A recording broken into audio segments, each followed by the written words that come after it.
So I'm here with Rolf Schmidt, founder of Sinai Divers in Sharm El Sheikh and also one of the pioneers of dive tourism to the Sharm El Sheikh Sinai area.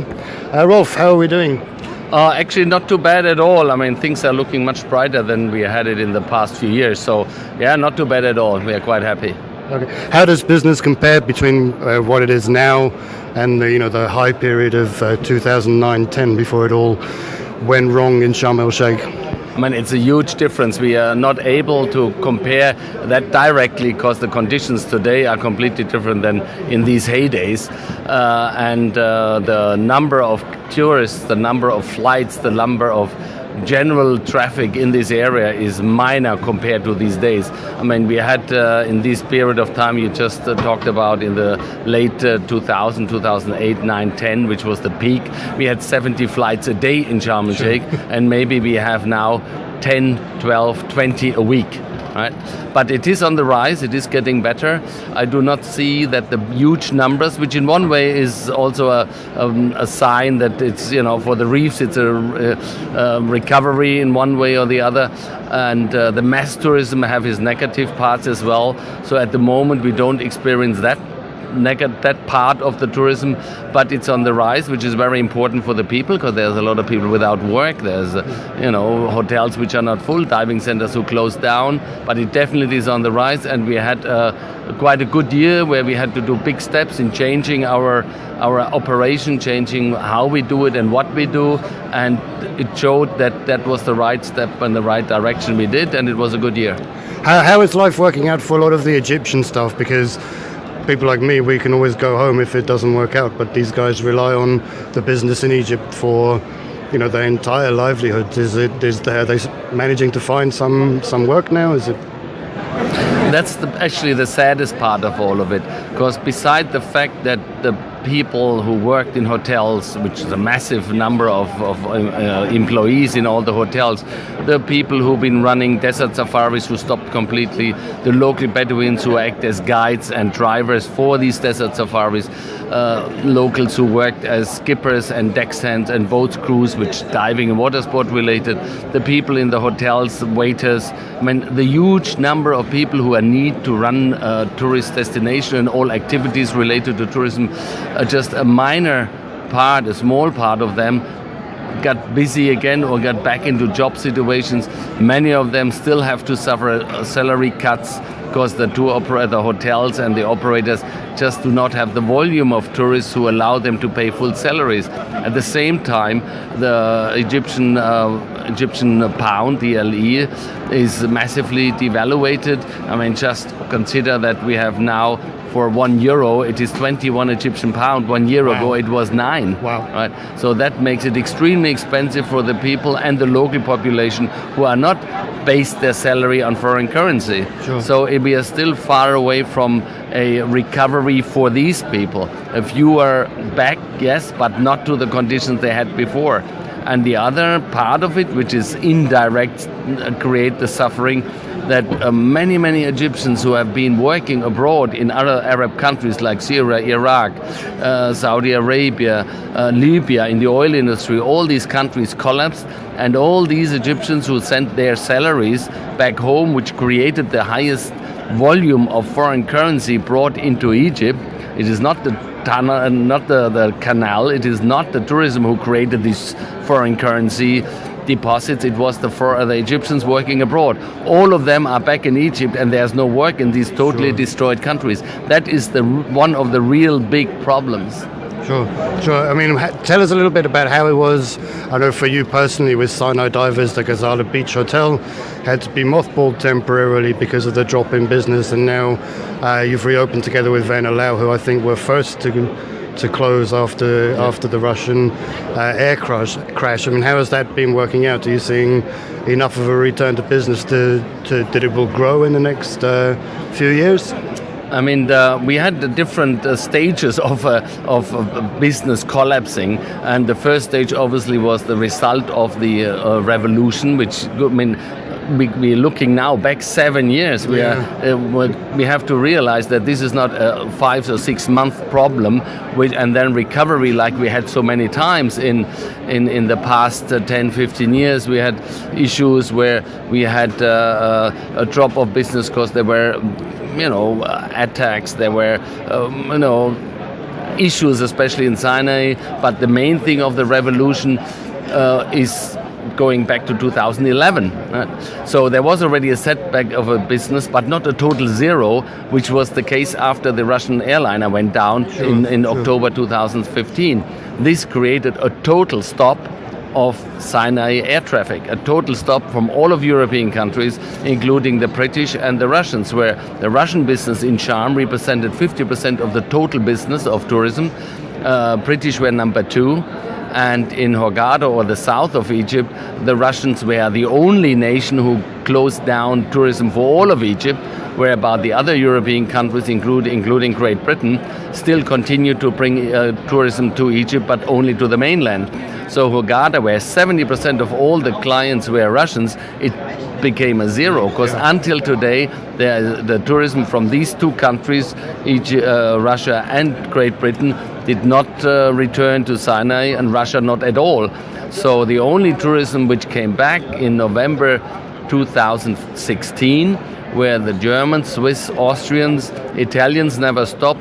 The French are back in small numbers, but not like what we used. So there is a recovery, but just partly of the typical countries where the divers come from. And lucky for us, our main markets are the German-speaking countries, Holland and Scandinavia, and these countries started to fly and bring flights, charter flights, and that's the key. The regular flights via Egypt Air or, for instance, Turkish airline, this is not what's going to bring back the business. It is the direct flights, and they are only coming from these few countries. So since we are serving and dealing with countries and clients out of these destinations, we are doing okay since we joined forces and reopened the diving center of Werner, which was closed at the end of 2015. Sinai Divers had to close 2016 in March, and then nobody knew what would happen. We had no idea. That the German market was the first one to come back was for our benefit, and that's when we decided to join forces, because alone we would not have reopened, and Vanilla would not have reopened. Sure. Many other diving centers remained closed, like Emperor, like Ocean College cut down to one service station, etc., etc.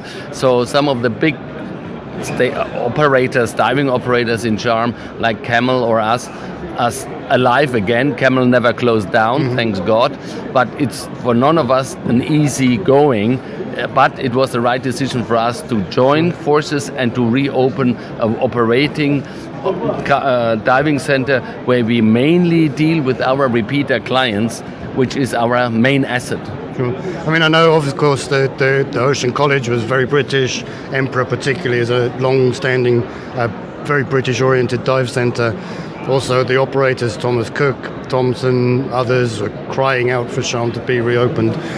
Do you think, I mean, in your opinion, what kind of difference will that make if the British government finally decide that we can send direct flights to Sharm? Do you think that will have an impact on other countries as well, increasing the volume of traffic? Or?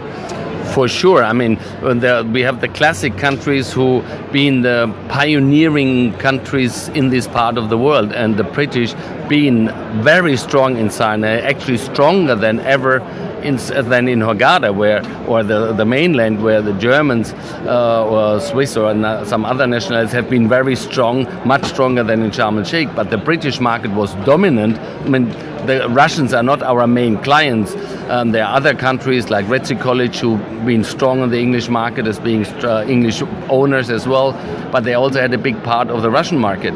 We did not, and Camel didn't have, Emperor didn't have, Ocean College, but their main clients were British, which made sense because it was the second strongest market in Sharm El Sheikh.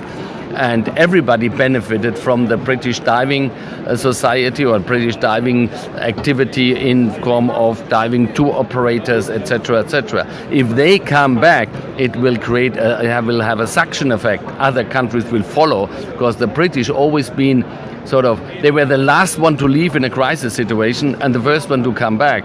And that's why it is for everyone an unexplainable move until today that they were the first one to stop flights, and until today the ones who don't come back. True. And we do not believe that the cause is the airline crash. Yes, and I agree, and I think that says it quite plainly.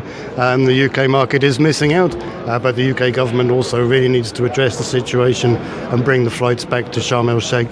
One of the advantages, I suppose, if there is one, is that my friends who are still there keep telling me that with the drop in tourism, they've actually seen the reefs, a lot of regeneration, and a lot of the bigger creatures coming back to Sharm El Sheikh. What's happening over there? I mean, it definitely is a fact. I mean, there's always positives and negative sides in whatever happens in life. And a positive side is definitely that there's less pressure on the reefs because there are less people, less boats, less noise pollution. I mean, if you have 18 boats, 20 boats in Ras Mohammed or Jackson Reef, propellers making massive noises, all of that is reduced to a relatively small number. And it definitely brought recovery of many reefs of many dive sites. We all know that corals will not grow fast like when you plant the flower in the garden and in springtime it goes boom, and this is not the case. But you can see that there is less impact on the carrying capacity of the reefs in Sharm El Sheikh were on the limits in the heydays, and today we are not even, I would say, not even a third of that volume, and you can see that the reefs did recover. The fish return. They had a fantastic years. We had a lot of manta sightings, whale shark sightings, big schools of jackfish in Jackfish Alley. I mean, look at the Facebook sightings, Facebook postings this year, and compare them to a few years before. You will say, wow, and that is a thing which everyone who came back now in this last year said this was some of the best diving they ever had. And this is the positive side, and that's why we say yes, there is a positive side in that respect, but we still cannot survive in the long run if this is all what it's going to be. So, but this is a sign to tell people, hey, get over here, and even if you have to take a regular flight, there is no ban, there's just nobody ready to create flights. Sure. So there is a way to come over and to enjoy what we are experiencing on a recovery of the reefs. Have the hammerheads come back to Jackson?